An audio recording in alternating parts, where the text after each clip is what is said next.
Nu, viss sāc no jauna visu. Uzmanību! Action! Nu, re? Es teicu, ka es gribu integrēt šito te. Rekuri? Izskatās tā kā viņš tur būtu. Tā kā no veikala? Viņš arī ir no veikala īstenībā. Reku viņu, piemēram, uzliec savā vistu mājiņā uz, nu, pieņemsim, -5 grādi vai -10, jo tas ir svarīgi. Parastiem nevar uzlikt tos -10. Viņiem parastiem ir nogriezts uz minimumu, tas ir 16 grādi. Tas -10 svarīgi. Uzliec uz -10 un viss, un to viņš ir nosatījis, kā -10 viņš ieslēdās. Pie cik tev termostats uzregulēs mājās? Pie 37? Un bišķi pie dizaina vēl piestrādāja, lai nerauj putekas iekšā. Lai viņš nerauj iekšā spalvas? Nu jā, jo visu mājā, teiksim, tur, kur es viņu gribu likt, ir diezgan agresīvs tas klimats. Es parādīšu, es vienkārši nevaru attaisīt.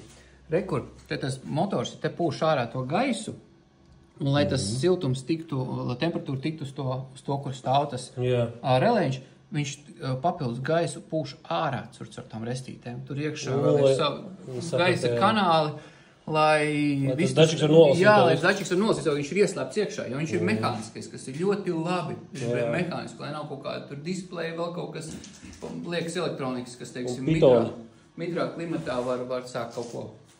Nu, gatavs kastīts jāizdomā. Jāuzraksta kaut kādas instrukcijas, nu, lai nemet ūdenī vēl. Sūtam pa pastu un varam arī pa e-pastu. Sūtam pa pastu un varam arī pa e-pastu, jā.